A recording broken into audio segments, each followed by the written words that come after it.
Welcome back to my channel. Good morning all of you. I hope అందరూ నిన్న complete చేశారనుకుంటాను gratitude journal mother కోసం. ఎలా feel అయ్యారు? ఎలా అనిపించింది కంప్లీట్ అయ్యేటప్పటికి? సో ప్లీజ్ బావుంది. కామెంట్ బాక్స్‌లో యూట్యూబ్‌లో కామెంట్ బాక్స్‌లో మీరు కంప్లీట్ చేసిన తర్వాత ఆ పర్టిక్యులర్ వీడియో కింద మీ కామెంట్ పెట్టండి. సో ఎంగేజ్‌మెంట్ పెరుగుతుంది. దానివల్ల ఈ వీడియో ఎక్కువ మందికి యూట్యూబ్ ప్రమోట్ చేస్తుంది. సో ఎక్కువ మంది లైఫ్‌లో ఈ గ్రాటిట్యూడ్ అనే మిరాకిల్ స్టార్ట్ అవ్వడానికి మీరు కూడా కారణం అవుతారు ఇండైరెక్ట్‌గా. సో ఈరోజు టాపిక్ ఫాదర్ అండి. మనం మదర్ చాలా మంది అప్రిషియేట్ చేస్తారు. మదర్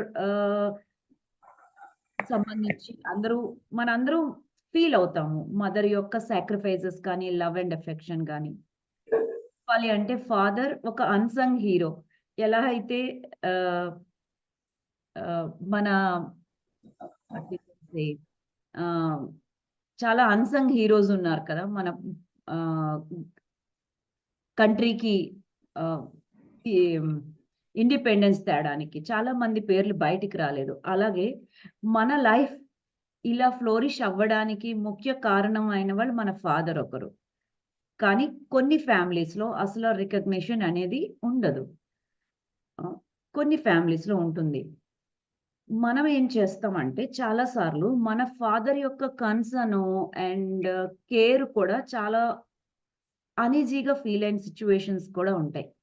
అండ్ ఆయన ప్రేమని మనం చాదస్తంగా గాని, కోపంగా గాని ఆహ్, లేదంటే తనకి మన మీద ప్రేమ లేదని గాని, డిక్టేటర్‌షిప్ చేస్తున్నారని గాని, కంట్రోలింగ్ చేస్తున్నారని అనుకునే సందర్భాలుంటాయి. మనం తనని బాధపెట్టిన సిట్యుయేషన్స్ మన ప్రవర్తన ద్వారా, మన బిహేవియర్ ద్వారా గాని, మన మాటల ద్వారా గాని చేసిన సందర్భాలు ఉండే ఉంటాయి. సో, మనకి మన ఫాదర్‌కి ఉన్న నెగటివిటీ మధ్యలో ఏవైనా ఉంటే కూడా అవన్నీ క్లియర్ అవ్వడానికి ఈ గ్రాటిట్యూడ్ చాలా చాలా ఉపయోగపడుతుంది. సో ఫస్ట్ మీరు గ్రాటిట్యూడ్ స్టార్ట్ చేసినప్పుడు, థాంక్ యూ నాన్న. ఈరోజు నా జీవితం నేను ఈ భూమి మీద ఉండడానికి నువ్వే కారణం అని ఫస్ట్ థాంక్ యూ నోట్‌తో స్టార్ట్ చేయండి. థాంక్ యూ నోట్‌తో స్టార్ట్ చేసిన తర్వాత ఏ విషయాల్లో మీరు థాంక్స్ చెప్పాలి. ఆయన బయటికి see women are more expressive. అది మదర్ అయినా ఎవరైనా కూడా వాళ్ళ ఎక్స్‌ప్రెషన్స్ ఈజీగా బయటికి వాళ్ళు చెప్తారు. ఎక్స్‌ప్రెస్ చేస్తారు love and affection. But father అంటే మెన్ చాలా ఎక్స్‌ప్రెషన్స్ తక్కువగా ఉంటాయి. ఎక్స్‌ప్రెస్ చేసుకోలేరు వాళ్ళు. సో, అందుకని ఫాదర్ లవ్‌ని మనం ఎక్స్‌పీరియన్స్ చెయ్యం. కానీ డైరెక్ట్‌గా కాకుండా ఇండైరెక్ట్‌గా తన లవ్‌ని చాలా సార్లు ఎక్స్‌పీరియన్స్ చేసిన సందర్భం మీరు గ్రాటిట్యూడ్ రాసినప్పుడు ప్రశాంతంగా కూర్చొని ఏ విషయాలు మీరు మీ ఫాదర్ యొక్క లైఫ్ ఎక్స్‌పీరియన్స్ అనేది మ్యామ్ సుధామణి గారిని మ్యూట్ చేయరా?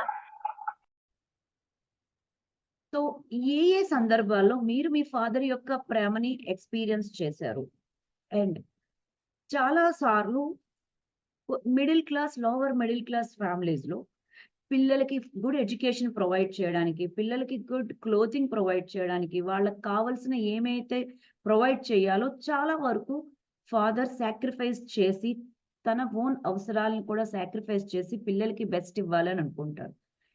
ఫీజెస్ కట్టడంలో గాని, ఎగ్జామ్ ఫీజెస్ కట్టడంలో గాని, ఆహ్, బెస్ట్ ఆహ్, థింగ్స్ ప్రొవైడ్ చేయడంలో గాని. మీరు చూసినట్టయితే ఫాదర్ చాలా నార్మల్ ఆహ్, వెహికల్స్ యూజ్ చేస్తారు. నార్మల్ సెల్ ఫోన్స్ యూజ్ చేస్తారు. కానీ వాళ్ళ పిల్లలకి branded clothing, branded cell phones ఇంకా హైయర్ వెర్షన్స్ ఇస్తారు. దీన్ని బట్టి ఏం అర్థమైంది?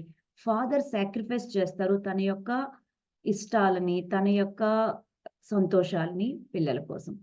సో, ఐడెంటిఫై చేయండి మీ ఫాదర్ మీకోసం ఏమేమి సాక్రిఫైస్ చేశారు? అండ్ ఎంత టైం హ్మ్. మీ స్కూల్ ఎతికే విషయంలో, మీకు కాలేజ్ ఎతికే విషయంలో, మీకు బెస్ట్ ఇచ్చే విషయంలో, మీ మీకోసం మీ ఫాదర్ ఎంత టైమ్ స్పేర్ చేశారు అనే విషయంలో కూడా మీరు ఐడెంటిఫై చేయండి. ఏ విషయాల్లో మీ ఫాదర్‌కి మీరు గ్రాటిట్యూడ్ చెప్పచ్చు. అండ్ చాలామంది మనకి ఊహ రాకముందు మన ఫాదరే మనకి రోల్ మోడల్ కదా! సో, ఏ విషయాల్లో మీరు మీ ఫాదర్ నుంచి మంచి నేర్చుకున్నారు? ఆ మంచి నేర్చుకున్న విషయాల్లో ఏ విషయాల్లో మీకు మీ ఫాదర్ రోల్ మోడల్? మా ఫాదర్ నుంచి నేను నేర్చుకున్నదేంటంటే మనీ ట్రాన్సాక్షన్స్. ఎవరి దగ్గరైనా మనీ తీసుకుంటే ఆన్ టైమ్‌లో వాళ్ళు అడిగినప్పుడు ఇవ్వాలి. అలా ఇవ్వడం వల్ల మనకి వాళ్ళకి మన మీద గౌరవం, రెస్పెక్ట్ పెరుగుతుంది. మనకి కూడా మనీతో రిలేషన్ అండ్ మనుషులతో రిలేషన్ బావుంటుంది. మా ఫాదర్ ప్రాణం పోయినా ఒకరు ఇచ్చినప్పుడు మళ్ళా ఆళ్ళు అడిగినప్పుడు ఆన్ టైమ్‌కి ఇచ్చేవాళ్ళు. అండ్ మనీ విషయంలో ఎవ్వరిది ఒక్క రూపాయి కూడా ఆయన ఉంచుకోరు. పిల్లలతో ఏమైనా తెప్పిస్తే కూడా ఇమ్మీడియేట్‌గా తీసి ఇచ్చేసేవాళ్ళు. బయట వాళ్ళ డబ్బుల్ని అస్సలు ఆయన తన తన దగ్గర ఎక్స్‌పెక్ట్ చెయ్యరు, కోరుకోరు, ఉంచుకోరు. So, that quality money related మనీతో డీల్ చేసే విధానం విషయంలో నాకు మా ఫాదరే రోల్ మోడల్. అలా మీ ఫాదర్ నుంచి మీకొచ్చే ఒక మంచి క్వాలిటీస్ ఏవైతే ఉన్నాయో, ఆ క్వాలిటీస్‌లో మీకాయన రోల్ మోడల్. కాబట్టి ఏ రకంగా ఆయన మీకు రోల్ మోడల్ అయ్యారు అనేది కూడా అనే విషయాలకి కూడా మీరు గ్రాటిట్యూడ్ చెప్పొచ్చు. అండ్ ఏ సందర్భాల్లో మీకు ఆయన మీరు బాధపడినప్పుడు గాని, లో ఫీల్ అయినప్పుడు గాని, నా వల్ల కాదు అనుకున్నప్పుడు గాని, ఆయన మీకు ఏ విధంగా సపోర్ట్ చేశారు? చిన్నప్పుడు మీకు మ్యాథ్స్ నేర్పించొచ్చు. లేదా ఆయనకి ఏ సబ్జెక్ట్ బాగా వస్తే, ఆ సబ్జెక్ట్‌లో మీరు లోగా ఉన్నప్పుడు ఎక్స్‌ప్లెయిన్ చేసుండొచ్చు. సో, గుర్తు చేసుకోండి. విషయాల్లో ఆయన ఎమోషనల్‌గా, ఫిజికల్‌గా మీకు సపోర్ట్ ఇచ్చారు. రైట్? మీరు ఏదైనా సాధించినప్పుడు బయటికి ఆయన చెప్పినా చెప్పకపోయినా మీరెంత సంతోషిస్తారో ఆయన అంతకన్నా ఎక్కువ సంతోషిస్తారు లోపల. ఎందుకంటే అది ఆయన సొంత అచీవ్‌మెంట్ కంటే కూడా మీరు మీరు అచీవ్ చేసిన దాంట్లో ఆయనకి ఎక్కువ ఆనందం ఎక్స్ ఎక్స్‌పీరియన్స్ చేస్తారు. హోల్ హార్టెడ్‌గా ఎంతో మన గురించి మన ముందు పొగిడినా, పొగడకపోయినా వాళ్ళ ఫ్రెండ్స్‌కి, చుట్టాలకి మన గురించి మంచిగా చెప్పుకొని, నా బిడ్డ ఇలా చేశారు, ఇలా చదివారు, ఇలా తెచ్చుకున్నారని చాలా ఎక్కువ గొప్పలు చెప్పుకుంటూ ఉంటారు. అది మనం అనుకుంటాము అలా గొప్పలు చెప్పుకుంటున్నారని. కాదు. ఆయన యొక్క ప్రేమ ఆ రకంగా ఆయన యొక్క ఫీలింగ్ లైక్ అచీవ్‌మెంట్. ఆయన సొంత అచీవ్‌మెంట్‌గా ఫీల్ అవుతారు. సో ఇలాంటి విషయాల్లో మీ ఫాదర్‌తో మీరు ఎక్స్‌పీరియన్స్ చేశారు అనేది ఇవన్నీ కొన్ని ఐడియాస్ నా వైపు నుంచి. కానీ మీ సొంత ఐడియాతో, ఓన్ క్రియేటివిటీతో మీరు కూర్చొని కాసేపు మనస్ఫూర్తిగా మీ చిన్ననాటి టైంకి వెళ్ళి, మీరు పెరిగే క్రమంలో ఆయన నుంచి మీరు ఓనింగ్ చేసుకున్నారు? పొందారు? వేటికి విషయాల్లో గ్రాటిట్యూడ్ చెప్పాలి అని ఆలోచించి గ్రాటిట్యూడ్ చెప్పినట్టయితే, మీకు మీ ఫాదర్‌కి మధ్యన రిలేషన్ కూడా పెరుగుతుంది. మీ ఫాదర్ ఉన్నా, లేకపోయినా. మీ ఇంట్లో ఉన్నా, దూరంగా ఉన్నా.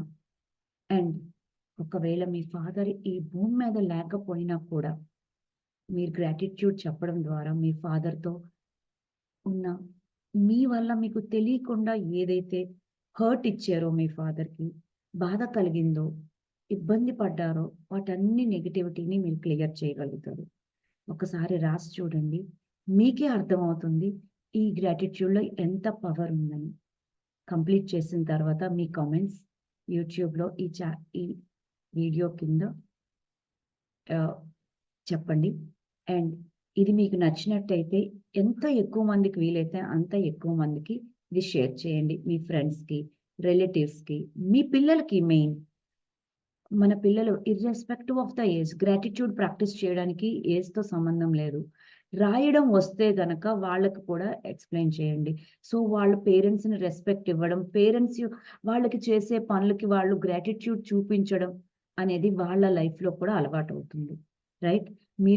మనం చెప్పుకోలేము కాబట్టి ఈ వీడియోని షేర్ చేయడం ద్వారా మీ పిల్లలకి కూడా యాటిట్యూడ్ ఆఫ్ గ్రాటిట్యూడ్‌ని అలవాటు చేసిన వాళ్ళవుతారు. రేపు మళ్ళీ ఇంకొక టాపిక్‌తో మళ్ళీ కలుసుకుందాం. Thank you for joining. See you all. I love you all.